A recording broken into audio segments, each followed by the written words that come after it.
Estudo Bíblico Jó 19, versos 1 a 29. Este é o sexto discurso de Jó, seu segundo no segundo ciclo de discursos. Jó está desesperado, arrasado pelo julgamento brutal de Bildade, capítulo 18, versos 20 a 21. E já extremamente abatido por conta de sua condição, Jó não consegue aparentar a indiferença desdenhosa que demonstrou para com seus contendores em seu discurso anterior. Ele está morrendo à míngua de compreensão e procura a piedade de outros seres humanos, versos 2 a 22, encontrando apenas desumanidade. No início, acusa Deus de não ouvir seu clamor por justiça, verso 7, e de arruiná-lo por todos os lados, verso 10. Ele luta com Deus sobre a falta de sentido aparente de seu sofrimento, sem saber que, na verdade, tratava-se do trabalho de Satanás, embora consentido pelo Senhor para cumprimento de um propósito maior. Seus conselheiros, por outro lado, reduziam Deus e seus atos a uma fórmula impessoal. Eram incapazes de manifestar empatia com a agonia de sua situação, ou de lhe mostrar qualquer misericórdia. Muito pelo contrário, caluniavam-no e o perseguiam. Então, subitamente, das profundezas de seu desespero, como se um raio de sol atravessasse uma fenda do nevoeiro, Jó prorrompe numa das mais sublimes expressões de fé que já se pronunciaram.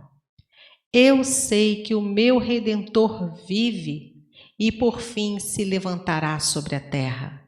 Depois verei a Deus, vê-lo-ei por mim mesmo, os meus olhos o verão e não outros. Versos 25 a 27.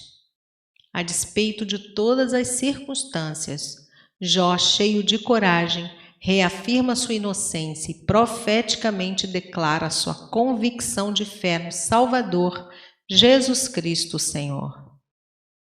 Versos 1 a 22. O lamento introdutório de Jó vai da autodefesa, versos 2 a 6, à descrição de sua desolação e isolamento, versos 7 a 22. Se os amigos são tão antagônicos que devem instaurar um processo contra ele, versos 5 e 22, que saibam que é Deus quem o oprimiu, verso 6, mas não pelo seu pecado. Logo, estão pleiteando a injustiça. O sentimento de ostracismo de Jó, agravado pela manipulação insensível de seus opositores, transformou-se em fardo esmagador. Ele é esquecido, evitado e desprezado por todos, desde os conhecidos que apenas o cumprimentam de longe, até os mais íntimos membros de sua família, versos 13 a 18. E, finalmente, mas não menos importante, seu grupo de conselheiros, verso 19. Desse abandono brota o pedido por compaixão, versos 21 e 22. Verso 4. Mesmo que Jó tivesse pecado, ele não estava prejudicando seus amigos, estava sendo duramente castigado, eles não tinham por que se irar. Versos 5 a 7. Se Deus enviar amigos como aqueles, quem precisaria de inimigos? Jó temia que não houvesse justiça e esperança. Verso 9. Coroa, coroa de justiça. Capítulo 29, verso 14. Versos 8 a 22. Jó descreve seu sofrimento e desamparo. Deus estava contra ele, o havia cercado, destituído, arruinado. Versos 8 a 12. Sua esposa, seus familiares, seus amigos e seus servos o abandonaram com repugnância. Versos 13 a 19. Sendo privado do afeto daqueles que lhe eram mais significativos. Era digno de compaixão. Versos 21 a 22.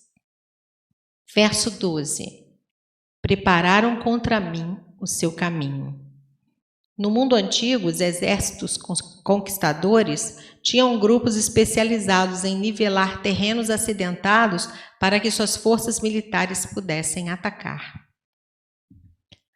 Verso 17. Uma das maiores dificuldades para se entender o livro de Jó está no fato de que as palavras hebraicas são frequentemente empregadas com significados especiais.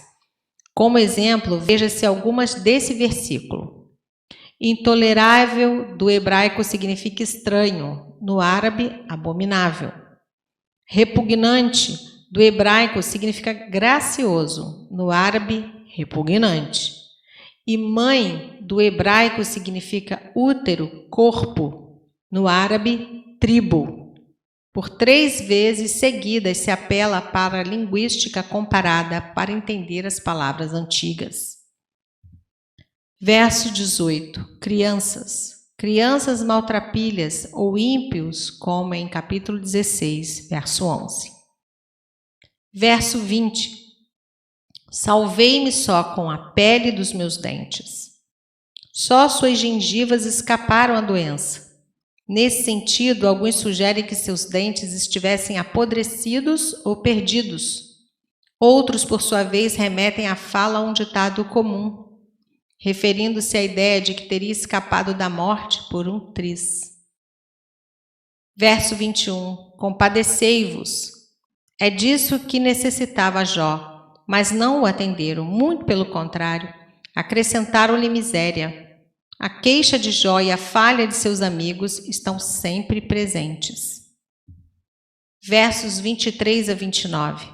Uma vez que seus contemporâneos desacreditam seu testemunho pessoal de integridade e de fé, Jó deseja que pudesse ser registrado em um livro, verso 23, ou mais indelevelmente em uma rocha, verso 24.